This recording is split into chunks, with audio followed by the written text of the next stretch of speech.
So I thought it important from the superintendent's standpoint and from senior staff standpoint to give the board a summary of where we are to date and to provide that summary for our publics and our stakeholders as well.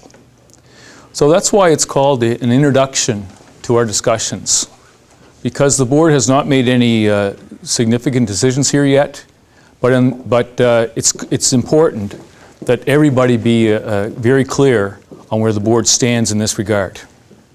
If you remember from last year, we had a budget shortfall of $3.8 million. For the 2012-2013 school year, the budget shortfall is $6 million, for a total shortfall, obviously, of $9.8 million. So as you can see, our total over the last 2 years going into this budget year is $9.8 million that we've had to remove from the system. Provincially, when you include the reductions plus the cost pressures, it equates to approximately from $65 to $70 million that's been taken out of the system to meet these targets and to address the cost pressures that boards have had to absorb.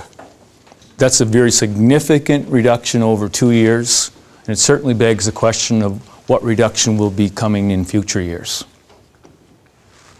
But it's important for me to be clear and try to explain this issue around the decline in enrollment in Nova Scotia and the increased cost of education in Nova Scotia. And that's a serious issue. I understand the issue very well. I've lived the issue for most of my career. But it's not as simple as just saying that if enrollment declines significantly, then it just makes sense that we should be able to handle significant declines in educational costs. There are all kinds of reasons why that is not as straightforward as that simple statement, decline in enrollment with increasing costs. And so you can see that all those things start to explain why costs have increased, even when enrollment has declined.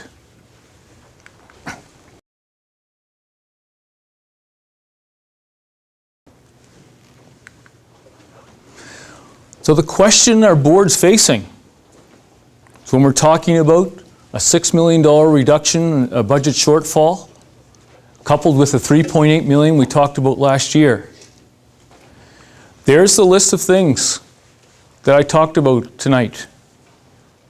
And the significant, important question for our board that has to be addressed over the next couple of weeks is, what are we going to reduce?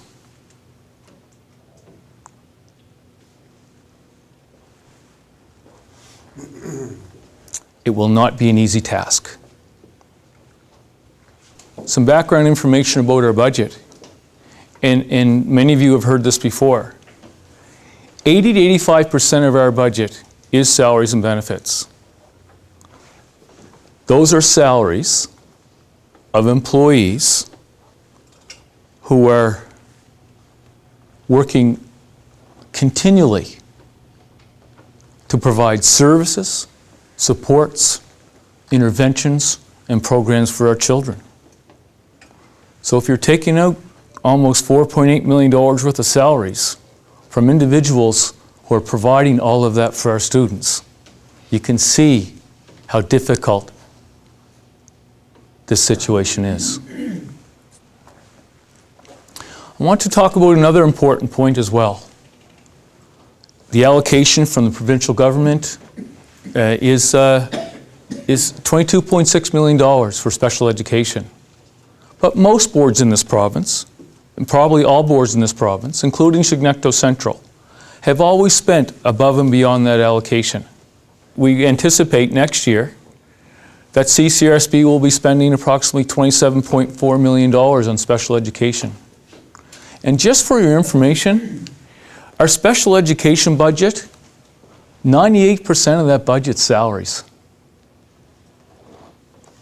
We are very concerned that with reductions like the ones we're facing now, will make it extremely difficult for Chignecto Central to continue to supplement that budget to that extent.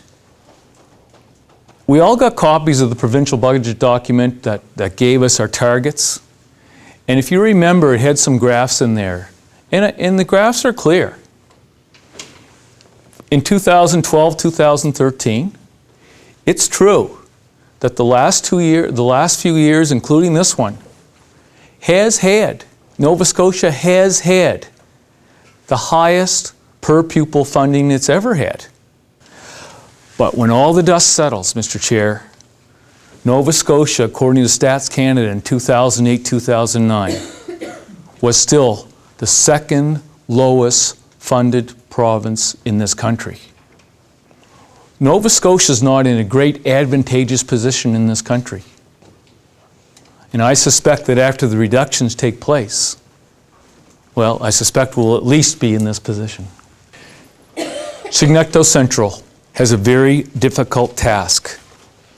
As I said earlier, we have a budget shortfall of $6 million.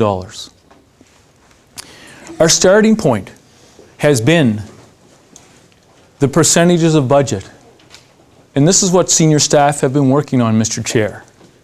Education Services has about 77% of the budget, so their share of the $6 million is about $4.6 million. Operations has about 20% of the budget. That's transportation and maintenance and custodial services. Has about $1.2 million of that $6 million reduction. And the rest of the three other departments, who are only 3% of the budget, are responsible for, at this point, and the board in its budget deliberations may decide to change this. But for our starting point, we have basically expected that in our reduction scenarios, it will be done in this manner. So as we move forward over the next couple of weeks, removing $6 million out of our system is not something that we take lightly. In fact, it's a very difficult situation, and one that I know none of you are looking forward to. There's no question that the scenarios that we've worked on, that we'll see reductions in all of our employee groups. Certainly some employee groups more than others. We're worried about maintaining that extra $4.8 million we put in special education over and above the provincial allocation. There is no question, Mr. Chair, that services, programs, interventions, and supports for children will be reduced. We've got some very robust targets, achievement targets in our strategic plan. I know staff and our teaching staff and our administrative staff and our leadership staff will do anything we can to keep those targets in sight and to make sure we achieve those targets. It's our hope that with this situation won't impede our ability to meet those targets. With this much money coming out of the system in such a short period of time, Chignecto Central's education system is not going to be the same. And the public's going to have to understand that we will not be able to provide all the supports and services that they're used to having. And we're going to have to do a good job, Mr. Chair, of communicating that. And the fact is, people's lives are going to be affected, which makes this so difficult. The lives of our students and the lives of our employees. We have developed many scenarios. We've started the discussions. Board members have had discussions in their committees, and I'm sure board members have had informal discussions on the issues that we're facing. I don't think I've seen more difficult discussions in a board that's facing a more daunting challenge. I know it's not easy for you as board members to basically taking actions that will erode the comprehensive education system in Nova Scotia. And finally, I just want to reiterate that our employees, our schools, our classrooms, and our students, there's no way that they won't be negatively impacted by this significant reduction. Over the next 2 to 3 weeks, the board is going to be putting a lot of hours and a lot of work and making some final decisions on how it's going to balance this budget within the $6 million shortfall.